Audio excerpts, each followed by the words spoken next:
Je suis sûre que les fans de Star Wars m'envient. Je suis dans le village de Mos Espa, sur la planète Tatooine. Et oui, c'est dans ce décor de cinéma en Tunisie qu'ont été tournées des scènes de Star Wars. Raya, qui s'active derrière moi, se bat pour sauver le site de l'ensablement et le remettre en état. Elle a organisé une collecte de fonds et en 6 mois, elle a obtenu 75 000 €. Et Raya, excuse-moi, je t'interromps dans ton travail. Dis-moi, pourquoi tu t'attaches tant à sauver ce site? Si tu étais venu il y a quelques mois, ce site était entièrement enseveli par une énorme dune. Les antennes n'envoyaient que les bouts et donc c'était entièrement enterré. La campagne Save Mos Espa, c'est pour restaurer, désensabler, pour que ça profite en fait à toute l'économie touristique de la région. C'est génial. Je vais aller voir des femmes qui, comme Raya, se mobilisent pour leur pays. Des femmes qui font changer les mentalités, qui prennent en main leur destin et qui écrivent l'histoire de la Tunisie. Et c'est pas simple, car le pays est conservateur et on aimerait plutôt voir les femmes à la maison. Allez, yallah.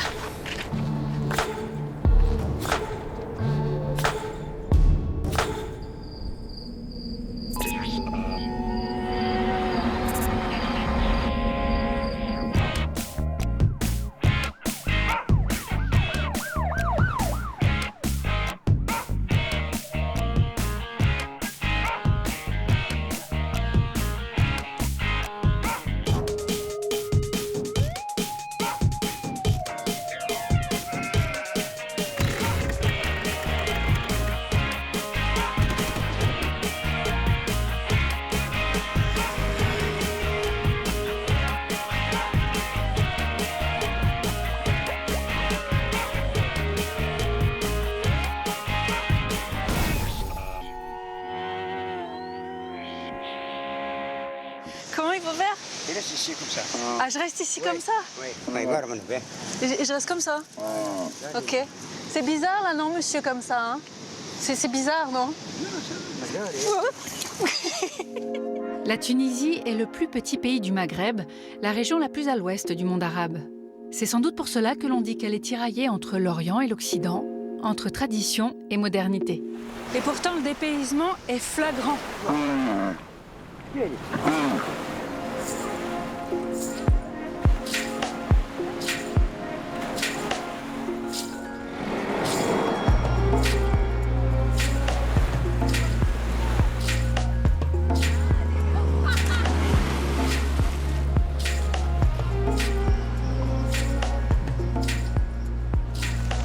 À la glace. Moi, je suis au casse-croûte Lablabi. C'est la spécialité de Bizerte. Donc pain, beaucoup d'huile d'olive. Normalement, il y a de l'harissa, mais alors pas pour moi. Pois chiches et sardines écrasées.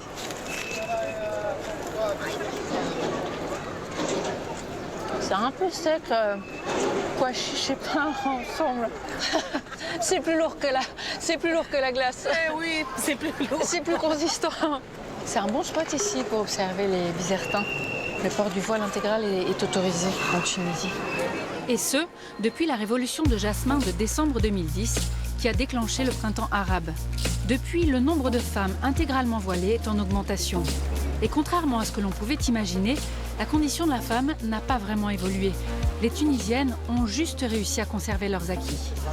Il y a un vrai paradoxe ici parce que la Tunisie est considérée comme le pays le plus moderne du monde arabo-musulman. Par exemple, la pilule est gratuite dans les plannings familiaux, l'avortement est légal, la répudiation et la polygamie sont interdites. Les femmes sont émancipées depuis très longtemps en Tunisie. L'ancien président avait fait beaucoup en faveur de l'émancipation des femmes. Mais malgré tout, il faut qu'elles soient mariées et qu'elles aient des enfants pour exister dans la société. Alors il y a une femme qui, malgré les critiques et même les insultes, a toujours refusé de se conformer à ce modèle traditionnel pour pouvoir vivre pleinement sa passion. Et ça c'est pour elle. Seule contre tous, Beija a choisi de bousculer les codes pour être une femme libre.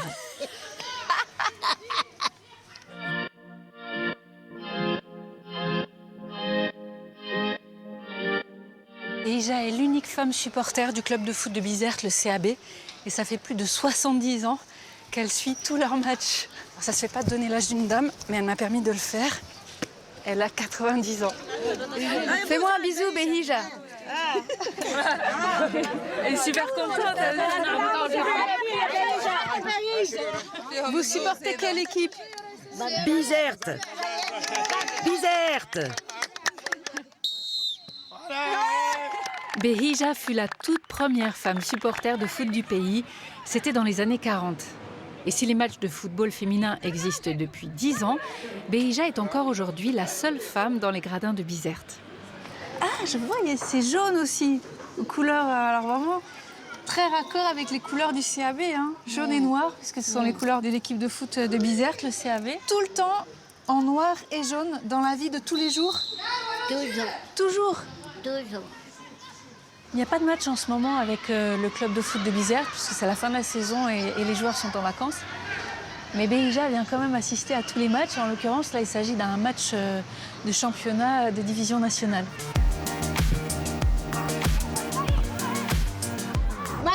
Et marquez ou rentrez chez vous. Vous voulez discuter?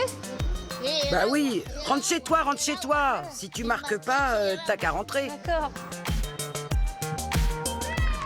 Oh, elles ont mis un but. Un chameau peut rentrer dans la cage et toi, t'es même pas capable d'y faire rentrer un ballon de la taille de ta tête. Bah, et toi, pourquoi tu siffles? C'est la honte pour elles.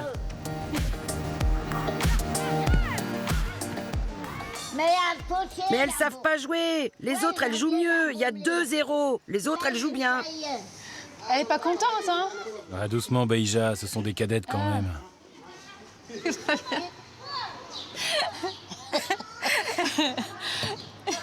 Pourquoi c'est une passion pour vous, le football? Qu'est-ce qui vous plaît? C'est l'action? C'est ça? Je deviens comme ça. Comment est née cette passion pour le foot? Qu'est-ce qui s'est passé, hein?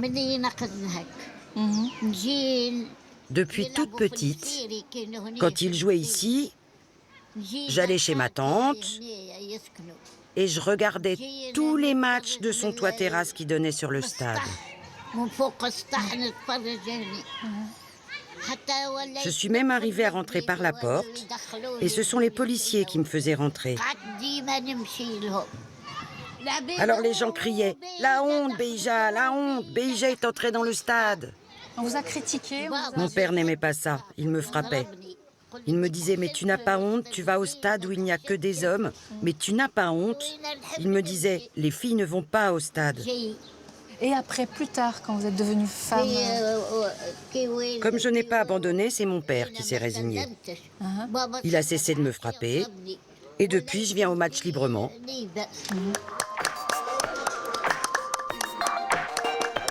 Rentrez bien, mes enfants. Est-ce que vous avez l'impression que Behija a fait changer les mentalités sur des générations, puisqu'elle est là? Bien sûr. Ouais. Bien sûr. Elle a été un exemple.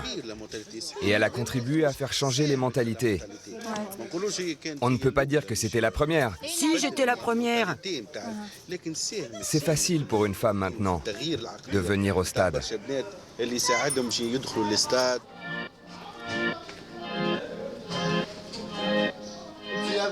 Le CAB est le meilleur. Et Behija est née ici, à Bizerte, dans la Médina, il y a 90 ans.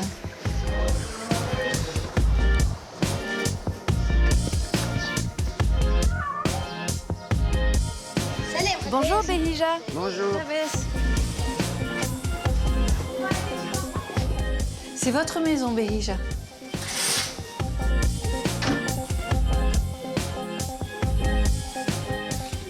Oh là là. D'accord, bah c'est aux couleurs du CAB, hein, partout. Hein. Il y en a partout, jaune et noir. Le club athlétique bizertin. CAB. Alors, qui est votre joueur préféré? C'est lequel? Kif kif. Kif Kif? Kif kif. Vous les aimez tous? Tous. D'accord. Kif kif. Il m'appelle maman. Ça, Behija, ce sont des cadeaux? Des cadeaux de gens qui me connaissent et qui m'envoient des cadeaux. Celui-là vient d'Allemagne. Ça vient d'Allemagne? Oui.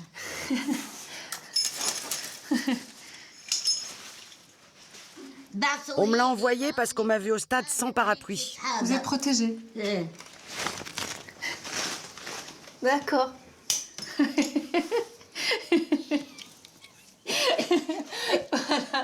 Voilà, on est protégé de la pluie. Une culotte.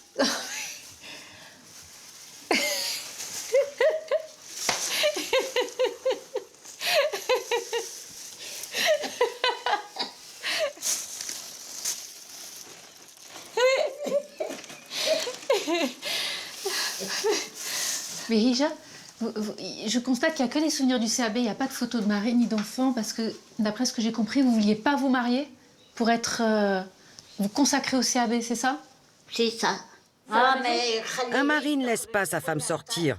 Et il lui dit, occupe-toi des enfants, lave avec le savon, fais le ménage, la cuisine, à la maison, toujours à la maison. Je n'aime pas les hommes. Je me préfère libre comme ça. Non, j'aime pas les hommes. J'aime pas les hommes. Non? Et toi, tu es mariée? Si je suis mariée? Oui, toi. Non. Alors moi, je suis comme toi. Il y en a un, une fois, qui m'a dit tu ne sors pas, tu ne vas pas au stade. Alors je l'ai repoussé et je lui ai dit retourne chez ta mère. C'est pour la liberté. Je reste libre comme une femme divorcée. On vous a jamais critiqué, même quand vous étiez jeune? Ceux-là qui mangent leur merde, ce sont des mange-merdes. Tenez. C'est cadeau. C'est pas complètement jaune et noir. Je suis désolée, j'ai pas trouvé.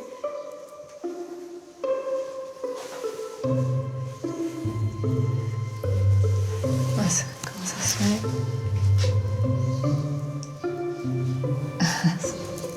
Je sais pas comment on met les foulards. Merci. Je suis désolée, je sais pas comment on met les foulards. Merci beaucoup, beaucoup, beaucoup. Oh, Hija. Merci.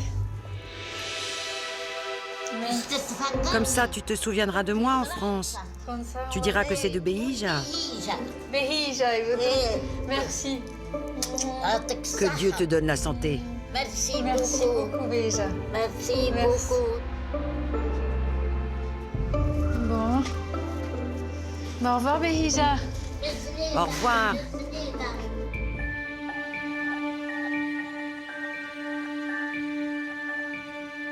C'est un tout petit pays, la Tunisie. Ça fait un tiers de la superficie de la France. Donc c'est petit, il y a environ 12 millions d'habitants. Il faut compter 1h45 pour relier Bizerte à Tunis, la capitale. Ça fait 70 km.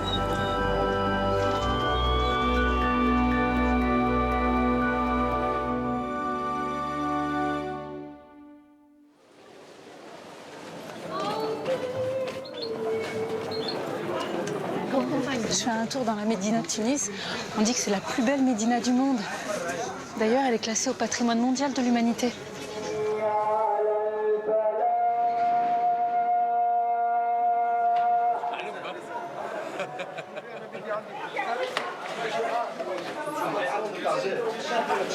Ça, c'est le musc blanc. C'était que le parfum de quoi? Enfin, typiquement tunisien, ça, non? Ah. Là, c'est un voyage, hein, au cœur de la Médina, sentir le musc blanc. C'est le parfum d'amour. C'est le parfum d'amour? D'amour, c'est ça. Ça veut dire que si je le mets, on va tomber amoureux de moi? C'est ça? Et s'il n'y a personne qui tombe amoureux de moi, je vous le rapporte. C'est que ça marche pas, le parfum de l'amour. C'est ça? Merci. Merci à vous. On a dit 35? On a dit 25. Dans la Médina, il y a des personnes qui habitent, puisque c'est la vieille ville. Puis il y a aussi différents marchés, des souks. Là, c'est la partie consacrée au trousseau des mariés.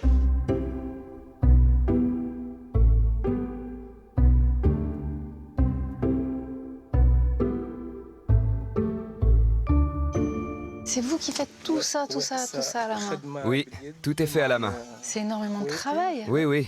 C'est pour le mariage? Oui, oui, pour le mariage. Ça croque? Qu'est-ce que ça représente, le mariage dans la culture tunisienne? Et qu'est-ce qu'on dit, à contrario, d'une femme qui n'est pas mariée? En Tunisie, Il n'y a pas de femme qui ne souhaite pas être mariée. Et il n'y a pas d'homme qui n'aimerait pas être marié. Les femmes qui ne sont pas mariées ont une très mauvaise image. Celle qui a 30-40 ans et qui n'est pas encore mariée, on la regarde d'un mauvais œil. Et on dit qu'elle n'est pas mariée parce que... Excusez-moi, mais... Parce que ce n'est pas quelqu'un de bien. Suivre la tradition ne rend pas toujours heureux. La Tunisie connaît l'un des taux les plus importants de divorce dans le monde.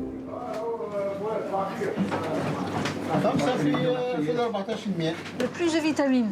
Des dattes, des fraises, pistaches, pignons, amandes et des noisettes. Là, je vais la rencontrer, une femme qui, comme Beija, a décidé de ne pas rentrer dans le moule et de vivre sa vie comme elle l'entend. Mais elle se bat, littéralement. Et comme je vais l'accompagner, eh bien, j'ai besoin de vitamines. Et cette petite gargote est connue pour être l'endroit où on fait les jus les plus vitaminés de Tunis. Allez, santé. Merci.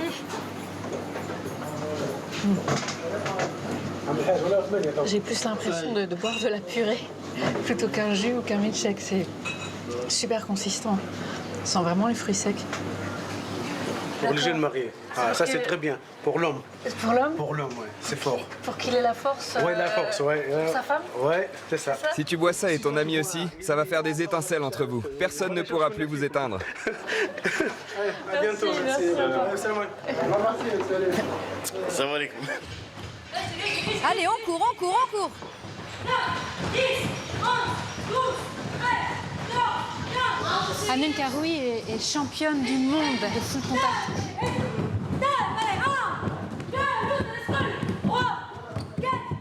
Et quand on sait que la société tunisienne est plutôt conservatrice et que c'est mal vu pour une femme de pratiquer ce genre de sport, eh bien, il lui a fallu beaucoup de courage et de persévérance pour atteindre un tel niveau. Et grâce à elle, les mentalités changent. Allez, viens, Céline. Je sais plus si j'ai envie. 5, 6, 7, 8, 9. Allez, mademoiselle, allez, allez. 3, 4, 5. Allez, mademoiselle, allez. 1, 2, 3, 4. Et là, on va passer le vent. Allez, 1, 2, 3, 4, 5, 6, 7.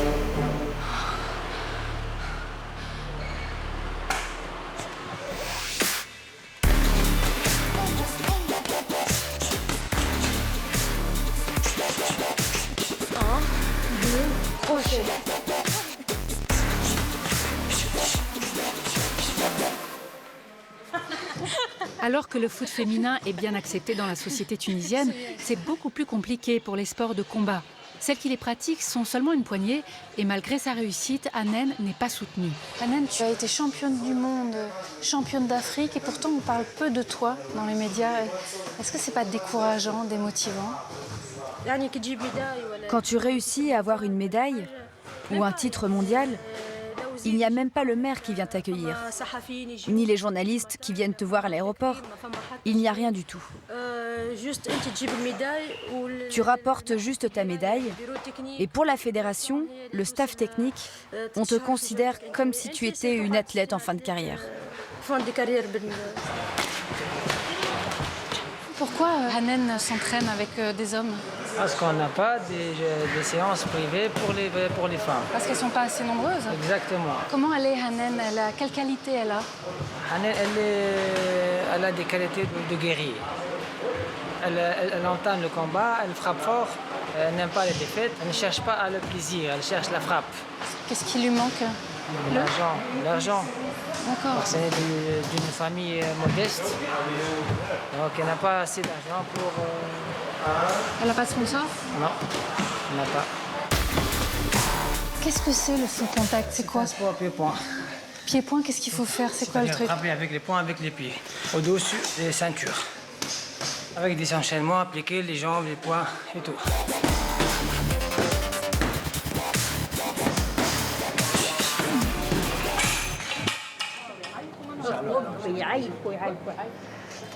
Ça va? C'était une séance d'entraînement intense, hein? Non, normal. Normal? Oh, finesse. Et dis-moi, Hanen, comment ça se passe? Parce que là, tu entraînes des hommes. Est-ce que ça a été compliqué d'être une femme au milieu d'hommes? Cela a représenté un gros effort de leur part. Et il a fallu que je remporte un titre mondial pour gagner le droit de m'entraîner avec eux. Mais il y a encore des salles et des personnes qui n'acceptent pas les filles. Et donc, pour celles qui veulent faire de la boxe, c'est impossible. Est-ce que tu as subi des critiques du fait que tu te trouves dans un environnement masculin? Oui, lorsqu'une femme fait la même chose qu'un homme, elle est forcément critiquée.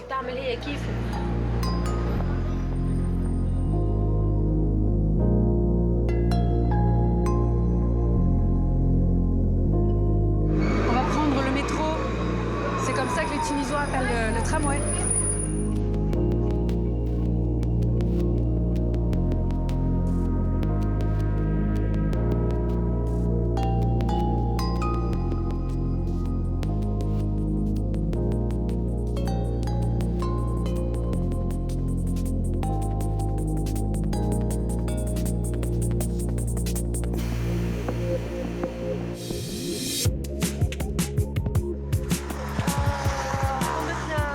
Ici, c'est un quartier très vivant.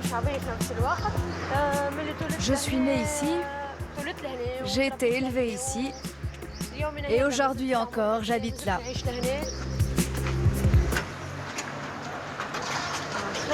Merci. Oh, c'est beau tout le carrelage là. Ah, bonjour. Bienvenue. Bonjour Hanen. Bienvenue. C'est la maman? Oui. Ça, c'est le poisson, c'est pour éloigner le mauvais œil de la maison. Il y a ça dans beaucoup de maisons tunisiennes. Ah, c'est ça que tu veux montrer. Toutes les médailles. Ouais. Waouh. Tout ça, ce sont que des médailles d'or. Oui, toutes les médailles d'or. Champion du monde 2006, médaille d'or. Voilà. Espagne. Ouais. Championne d'Afrique 2012. 2012, Madagascar. Ouais. Deuxième médaille d'or, Afrique. Wow. 2014, Cameroun. D'accord. Tu viens de la remporter, tu viens de gagner alors. Oui. Championne du monde. Wow.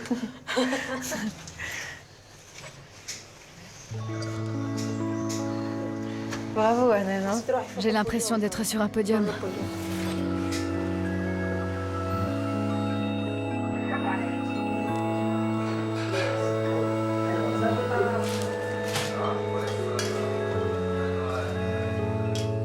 Saïda Hanen, elle gagne de l'argent avec les compétitions? Non. Non? Non. Ça va où Elle n'a jamais rapporté d'argent avec ses médailles. Pas d'argent? Rien. Mais il va où l'argent? Je ne sais pas. Demande à la fédération. Demande aux dirigeants pourquoi ils nous disent que dans la boxe, il n'y a pas d'argent à gagner. J'imagine que ça vous rend triste, cette situation pour votre fille. Oui. Je te jure. La dernière fois, pour le Cameroun, ma fille a fait un régime. Elle est descendue à 51 kilos. Elle a fait un stage de 2 semaines à Sfax. Et elle ne mangeait pas, elle ne buvait pas. Son visage, c'était la misère. Et ils ne l'ont toujours pas supportée, ne l'ont pas suivie et personne n'est venu la congratuler à l'aéroport. Même pas le ministre des Sports ou un des responsables de la fédération. C'est pas normal, sérieusement. Merci. Merci, merci. Quand Hanen était petite, je l'ai emmenée chez le médecin.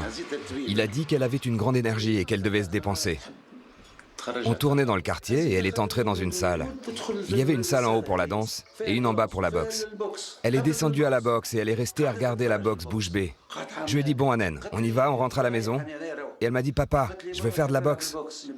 Moi, je pensais que c'était les hommes qui faisaient de la boxe. Et comme elle a insisté, j'ai abandonné. J'aurais préféré qu'elle soit mariée, dans sa maison, je te jure.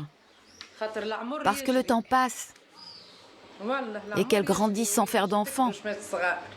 Si Hanen avait trouvé quelqu'un qui se serait bien occupé d'elle, elle aurait été l'une des meilleures au monde. L'une des meilleures au monde.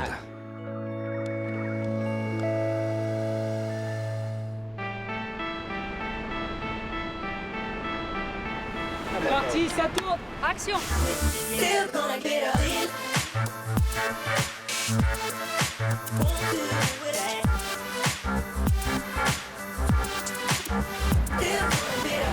Qu'est-ce qui se passe?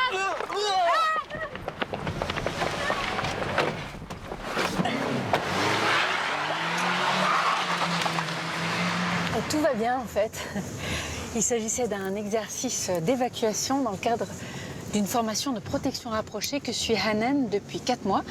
Et à l'issue de cette formation, eh bien, elle sera la première femme garde du corps de tout le pays. Ça se passe à La Marsa, c'est dans une banlieue chic de Tunis. Et Karim est le responsable de la formation. Des tournages de clips, des films, des concerts, des rencontres culturelles et sportives, les élèves de Karim apprennent à faire face à tout type d'événements et à protéger aussi bien des stars que des hommes d'affaires. Karim, vous avez combien d'élèves là actuellement? Une vingtaine. C'est une brochette de messieurs impressionnante. Pourquoi est-ce que tu as choisi d'intégrer cette formation, Hanan? J'ai décidé d'intégrer cette formation de garde du corps parce que je voulais gagner ma vie. Et parce que je n'ai pas eu la chance de gagner de l'argent avec le full contact. On ferme les yeux, on pense à rien. Est-ce que vous pensez que Hanan ouvre la voie pour d'autres femmes?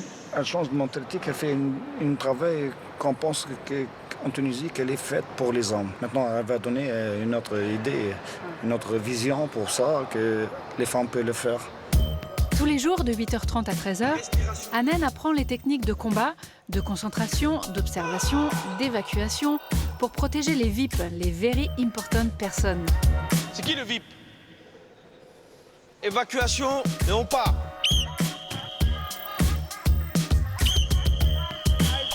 Allez. Ok. Qu'est-ce que vous faites deux derrière et le VIP il part tout seul là-bas? Manque de concentration, je vous l'ai dit tout à l'heure. Le fait d'avoir introduit une femme dans une équipe d'hommes, est-ce que ça a été compliqué? Est-ce qu'il a fallu convaincre des personnes? Oui, bien évidemment. J'ai eu le papa qui m'a appelé, le frère qui est venu les premières séances pour voir bien évidemment à qui on avait affaire. On les a rassurés, hein, et puis donc jusqu'à aujourd'hui, ça se passe très bien.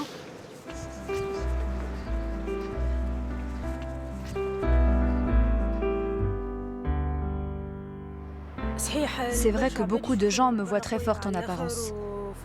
Mais quand je suis seule, je sens que je suis la plus vulnérable au monde. Mais je ne montrerai jamais cette vulnérabilité devant les gens. Hélène, moi on m'a dit que tu avais été beaucoup critiquée pour ton mode de vie. Il y a beaucoup de choses qui se disent, surtout sur moi. Pas sur la femme en général, mais sur moi, à cause du sport que je fais. Et aussi à propos de mon look, j'attache toujours mes cheveux, je ne les lâche pas, je mets toujours des jeans, je ne me maquille pas. Mais la dernière chose qui me vient à l'idée dans ma vie, c'est de me soucier de la vie des autres. Quels sont mes rêves? Avant tout, je voudrais offrir le pèlerinage à la Mecque à mes parents. Et puis j'aimerais pratiquer le full contact et entraîner aussi longtemps que j'en aurai la forme. Et j'espère que je trouverai quelqu'un qui me comprendra et qui verra tout l'amour que j'ai dans mon cœur, tout l'amour que j'ai à donner.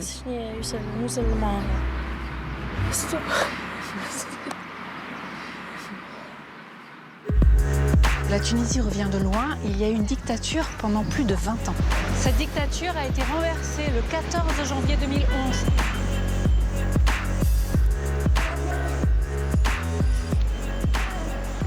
Et c'est sur cette avenue principale de Tunis, l'avenue Bourguiba, qu'ont eu lieu le plus gros des manifestations d'opposants qui ont conduit à la chute du régime de Ben Ali. Alors les femmes ont été très présentes tout au long du combat contre le dictateur.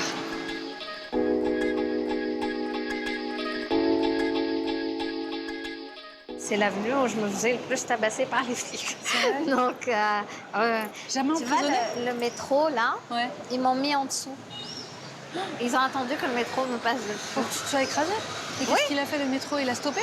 Et le métro s'arrêtait et les filles lui disaient, lui donnaient l'ordre de passer. L'ancien président de la Ligue des droits de l'homme a sauté sur moi pour m'arracher d'eux. Mais en fait, ils m'ont massacré mes lunettes, mon visage. C'était en 2005. Alors celui-là, c'est une ONG dont la chef, c'est Hillary Clinton. C'est elle qui te l'a remis? Oui. Amira a reçu de nombreux prix pour son engagement en faveur de la démocratie. Et notamment, elle a été élue par différents médias comme une des femmes, une des personnalités les plus influentes du monde arabe et du net.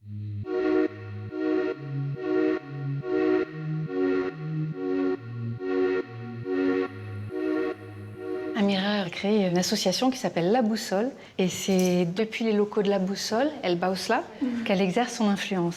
On a trois observatoires. L'Observatoire du Parlement, l'Observatoire des municipalités et un très gros projet aussi qui est l'Observatoire du budget. Comment vous savez où va l'argent ? Al Bawsala, donc l'organisation, a fait énormément de pression pour que l'accès à l'information soit un droit constitutionnel. Cette pression permanente, c'est le travail acharné d'une quinzaine de salariés, tous passionnés par le destin de leur pays. Ils ont moins de 30 ans, comme Amira, car elle veut impliquer la jeunesse tunisienne, exclue jusque-là des institutions politiques. Des jeunes qui surveillent la présence des députés, recueillent et publient leur vote, alors que l'Assemblée devrait le faire. C'est inscrit dans la Constitution. Amira a donc trouvé la parade face à cette Assemblée hors la loi. Nous, vu que l'Assemblée ne le fait pas, on a des caméras, un appareil photo qui prennent ces moments-là, qui les filment, parce que cette Assemblée, elle n'est pas transparente. Amira vient d'apprendre qu'une séance plénière a lieu à l'Assemblée constituante. Aussi, comme à chaque fois qu'il s'y passe quelque chose, elle part suivre tous les débats. Ici, c'est l'Assemblée nationale constituante. C'est ici que siègent 217 députés qui votent les lois. C'est là aussi qu'a été votée la nouvelle constitution qui date de janvier dernier. Et parce que le mot citoyen est précieux pour Amira, elle et son équipe veillent en permanence sur leur toute nouvelle démocratie. Il faut être vigilant car des anciens de la dictature de Ben Ali reviennent en force, tandis que le parti islamiste occupe de plus en plus de terrain. L'État tunisien est un État musulman ? Oui, c'est un État musulman, c'est dans l'article 1er de la Constitution. Et est-ce que par rapport aux droits des femmes et au statut de la femme, ça a un impact d'avoir inscrit que c'est un État musulman ? Oui, bien évidemment. Positif, négatif ? Non, négatif bien évidemment. Par exemple, si on doit parler de liberté d'héritage, la femme hérite la moitié de l'homme, par exemple. 2 fois moins pour les femmes. Alors que la Tunisie est le seul pays arabo-musulman à avoir inscrit l'égalité homme-femme dans sa constitution de janvier 2014, mais les inégalités persistent. On est dans le tout et son contraire. Non, on est dans un progressisme conservateur. Donc, on n'avance pas trop, mais on avance quand la société a déjà avancé d'elle-même. On suit l'avancement de la société, on ne tire pas la société vers le devant quand on parle de choses fondamentales et surtout rattachées à la religion. C'est un sujet très difficile, très tabou ici. Qu'est-ce qu'elle fait là avec sa tablette ? On surveille les députés. Ils sont classés comme à l'école par leur taux de présence. Par exemple là, donc Monsieur Omar Chetui, donc on sait son taux de présence et surtout c'est ça, tous ses votes depuis qu'il est là. Là par exemple cette députée Karima Suide, dans le volet transparence, elle a publié sa fiche de paie. Tu agis sur le pouvoir directement ? Ouais. Et quand il y a un truc, quelque chose qui ne te convient pas, tu leur envoies un texto ? Oui, ce n'est pas. J'ai un texto d'un député. C'était le jour du vote pour la Constitution. Je lui envoie « Il ne manque plus que toi ». Ils te rendent des comptes ? Ils ne me rendent pas des comptes à moi. Ils rendent des comptes aux citoyens, ce qui est le but principal. C'est un député, je vais dire bonjour. Ça va ? Hello. Ah oui, Je pour juste des dédicaces de la part de tout le personnel du Bawsla. Et vous estimez que El Bawsla a joué un rôle dans la rédaction de cette nouvelle constitution ? Justement, pour le Bawsla, ce qu'elle a fait surtout pour la transparence et surtout pour la sécurité des députés. Ouais. Imagine bien, il y a un député, c'est un copain, qui me demandait de voter contre. C'est l'extrême gauche, c'est l'équivalent d'Olivier Besancenot. L'initiative économique, c'est-à-dire l'équivalent d'EDF, ça va être privatisé. Chez nous, ça va être catastrophique. Il me demandait de voter contre. Bien sûr, il est extrême gauche. Moi, je suis de centre gauche. En principe, je devrais voter contre. Je monte tout de suite à Al Bawsla, j'ai le résultat, le gars, il s'abstient. Et vous avez voté contre ? Contre, bien sûr. Ce qui est intéressant, c'est que les députés, ça leur sert beaucoup de savoir qu'est-ce que les autres députés ont s'ils ont suivi leurs paroles, etc. Ouais, donc c'est intéressant pour le citoyen, mais aussi pour les députés. Moi, je suis admirative du travail de El Bawsla parce qu'il se passe quelque chose d'unique.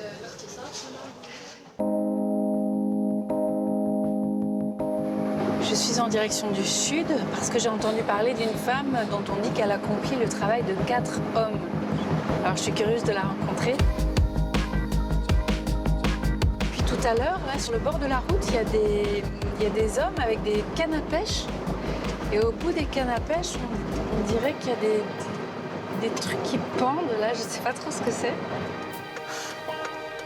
Je vais descendre.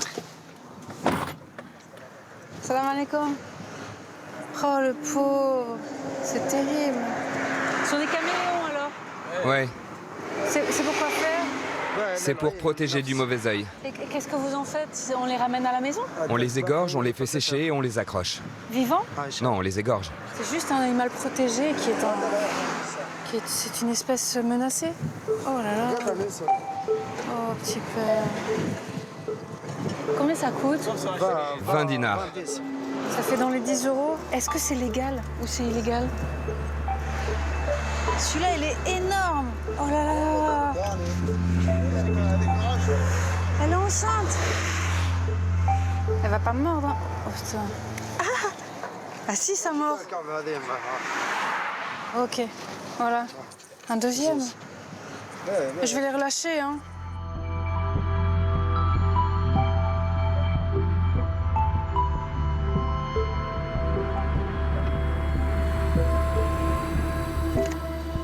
Je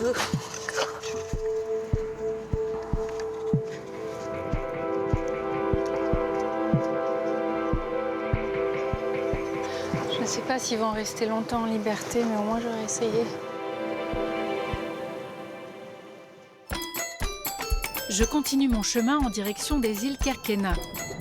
L'archipel vit essentiellement du tourisme et de la pêche. C'est un petit tour de l'île.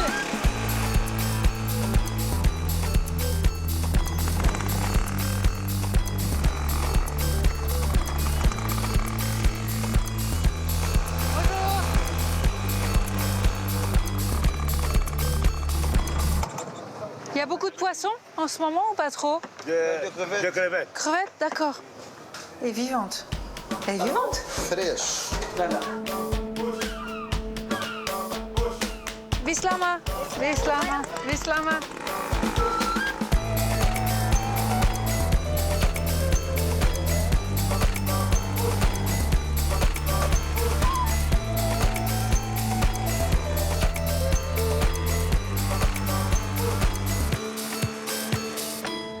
Mabrouka est marin-pêcheur et c'est très rare en Tunisie parce que la pêche, c'est un domaine habituellement réservé aux hommes. Et en plus, on dit d'elle qu'elle fait le travail de 4 hommes, alors c'est dire si c'est une femme exceptionnelle.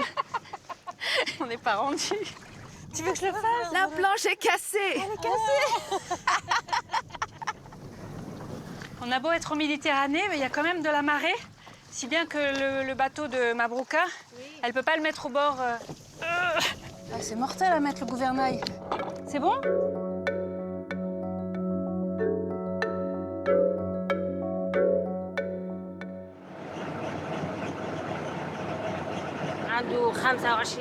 J'ai acheté ce bateau il y a 25 ans. Et mon père m'a aidé en me donnant un peu d'argent. Je travaille pour gagner de l'argent et je le rembourse petit à petit. Tu vois? Comment ça se fait que tu sois devenue marin-pêcheur alors? Toute petite, j'ai commencé à sortir en mer avec mon père, tous les jours. Je l'observais tout le temps et tout ce qu'il faisait, je le faisais derrière lui. Et c'est comme ça que j'ai appris. C'est dur, la mer est dure. Les femmes ne peuvent pas faire ça parce qu'il fait froid. Mais moi, j'y suis habituée.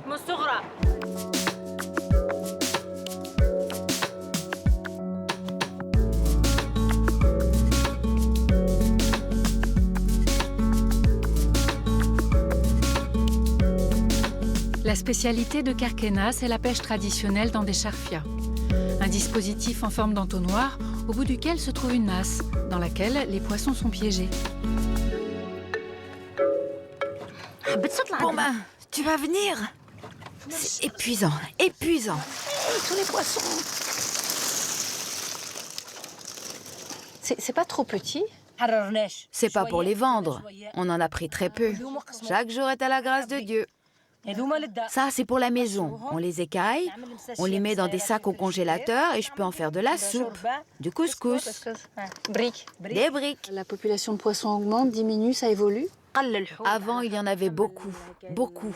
Mais maintenant, c'est très peu. Il y a moins de poissons à cause des plateformes de gaz, de pétrole. Il fort en mer, donc le poisson diminue. La mer s'est appauvrie. Ajouter les filets dérivants des chalutiers et le carburant pour le bateau, la pêche devient de moins en moins rentable. Mais avec son mari qui sort aussi en mer de son côté, le couple a quand même de quoi vivre. C'est ça les aléas de la pêche. C'est ce que la nature donne et aujourd'hui elle a peu donné. Je me rends à une trentaine de kilomètres de Gafsa, la grande ville du sud où les mentalités sont très ancrées dans la tradition et ne bougent que très lentement. Les gens restent calfeutrés chez eux, il y a très peu de personnes dehors. Ça donne une atmosphère assez étrange. C'est bizarre, c'est très calme. Far West tunisien.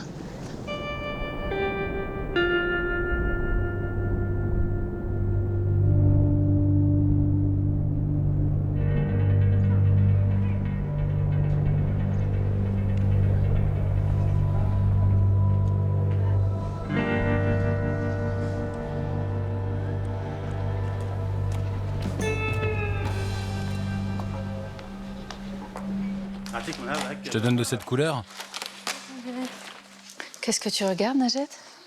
Je regarde la qualité de la laine. Laquelle est la meilleure, la plus solide, la plus fine pour travailler. C'est Najat.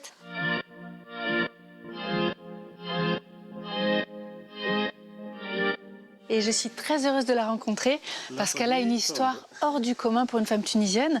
Elle a créé son entreprise de production de tapis et elle connaît un succès complètement inattendu, à tel point qu'elle vend ses tapis partout en Tunisie, mais aussi elle les exporte à présent à l'étranger et aussi en France, auprès d'une grande enseigne d'ameublement haut de gamme. 3 kilos du rouge et donne-moi du noir aussi. Donne-moi 7 kilos. Najat prend toujours de grosses quantités. Il y a 4 jours, elle a pris pour 14 000 dinars de commande. Elle se développe. Et ce serait bien que son activité progresse encore. Cela me ferait plus d'argent. Elle en a dans le crâne, hein, ça je peux le dire. On dirait que tu aimes être ici. Ouais. J'aime mon métier. Mon métier est ma passion. Le tissage, la laine, les tapis sont toute ma vie. Oh, ça sent super fort le mouton, mais c'est pas une odeur désagréable. C'est super agréable même. Ça sent bon, hein? Ouais. Parfumé. C'est envoûtant cette odeur. Ah, c'est moelleux.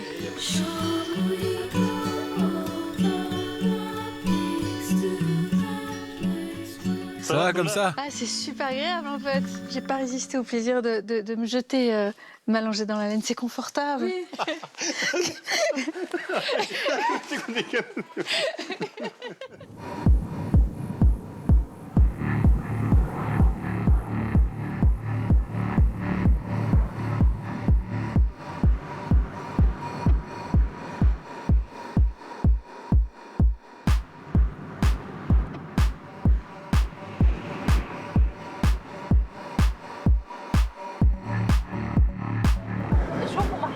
Regarde comme c'est beau.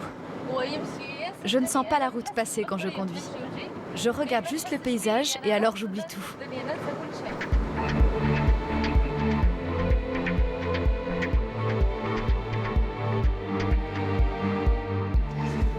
On est en route pour aller déposer la laine dans un des ateliers de tissage de Najat.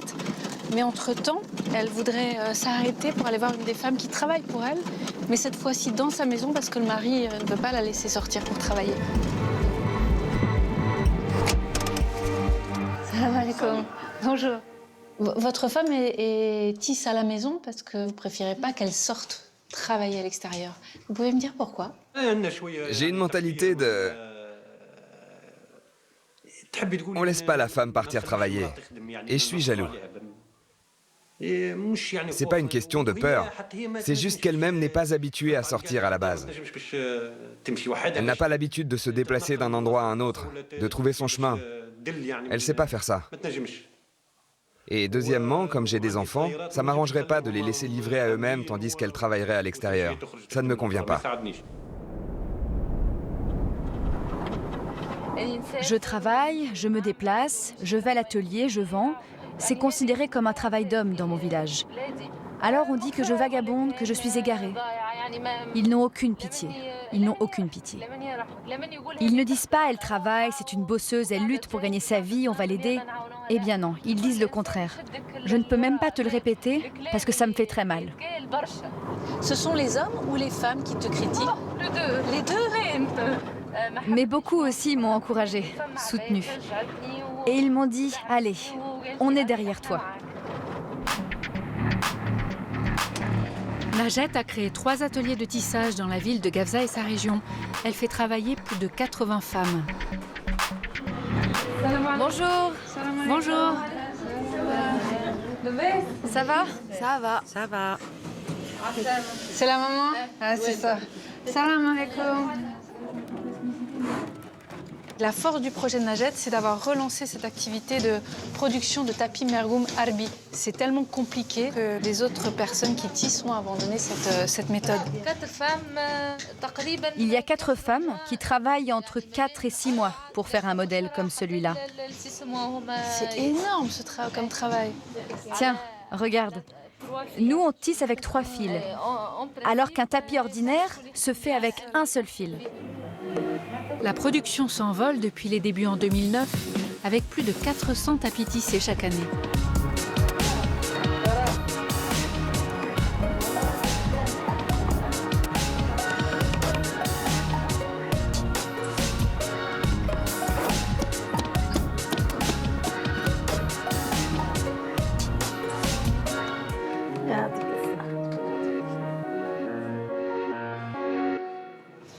J'ai aussi des tapis modernes.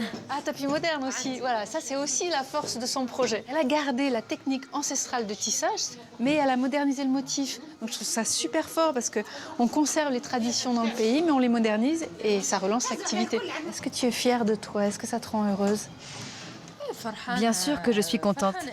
Je suis vraiment contente de travailler pour cette marque, surtout que c'est une grande enseigne. Là, quand on voit écrit « tissé à la main sur un tapis », on voit ce qu'il y a derrière. Ouais, il y a beaucoup de travail. Fatma, est-ce que tu aimes venir ici? J'aime travailler ici, c'est clair. Ma paie est assurée chaque mois et puis j'ai l'esprit tranquille. Alors toi, que le patron fasse du chiffre ou pas, tu t'en fiches. Ta paix est assurée. Et toi, si ton père ou ton mari t'avait fait faire des études, t'en serais pas là. Comment vous avez perçu cette jeune femme, la Najat, cette fille moderne, en jean, qui vient vous proposer du travail? Si elle réussit, cela nous permet de subvenir aux besoins de nos familles. Et si ça pouvait aider, moi aussi je me ferais un brushing, je m'habillerais bien comme elle, je mettrais un jean et un body. Et je me ferais les cheveux comme toi. Vas-y, essaie. Alors c'est comme ça? Ah, il faut appuyer fort, hein? Non, non, non, enlève ce fil. Ok. Dans ce sens-là? Voilà, voilà, voilà. Attends, je te montre. Tu comprends maintenant pourquoi c'est mieux quand c'est artisanal et fait à la main? Regarde comme ce travail est bien fait. C'est pas comme avec les machines qui en sortent des milliers par jour. Fatma!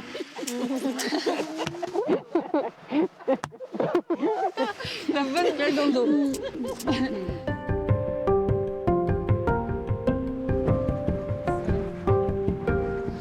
C'est celle-ci? Bienvenue. C'est ton chat? Oui. Ça va partir en France? Oui. C'est pour la France, tout ça? Combien il y en a? 25 pièces.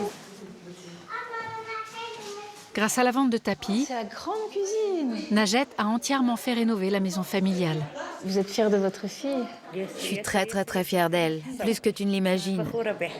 Grâce à elle, nous avons changé de classe sociale. Que Dieu la protège. Tu es émue? Ouais. Nous, au début, on était contre, c'est vrai. Son père lui faisait plus confiance, mais moi, j'ai fermé la porte à clé et je lui ai dit « Tu ne sors pas et tu ne vas pas travailler. Une femme, on ne la laisse que quand elle a un mari. C'est tout. C'est dans nos traditions. Il y a beaucoup de personnes contre Najat. Il y en a même qui dissuadent les gens de travailler avec elle. Ils leur disent « je te paierai mieux que Najat ». Najat, on est comme ça avec toi parce que tu es une femme, parce que tu es jeune, parce que tu es réussie. Pour quelle raison, à ton avis? Les deux. Car je suis jeune et j'ai réussi à m'imposer rapidement dans mon travail. J'ai pu tirer mon épingle du jeu pour une femme tunisienne. Et parce que je suis une femme forte. Mais grâce à Dieu, c'est en train de changer.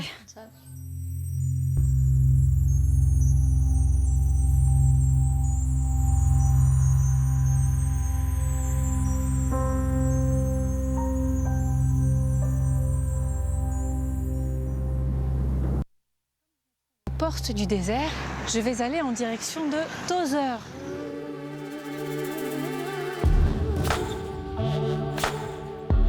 Je vais aller retrouver Raya. Vous vous souvenez, c'est la jeune femme qui a lancé la campagne de sauvetage du site de Star Wars. Eh bien, je vais aller voir où en sont les travaux de restauration.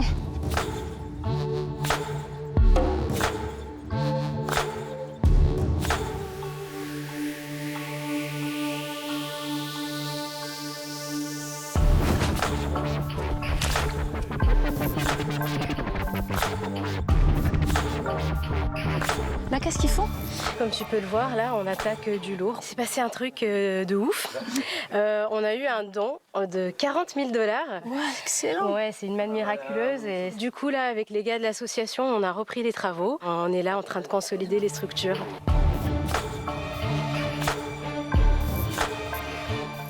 Les ouvriers, ce sont eux qui ont aussi participé à la construction du décor de cinéma. Ils ont fait partie de l'équipe de George Lucas. Ils connaissent donc les techniques.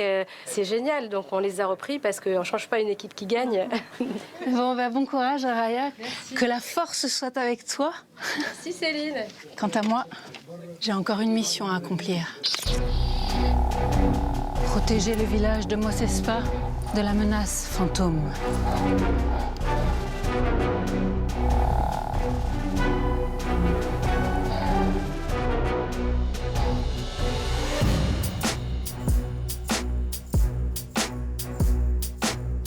Ils sont là.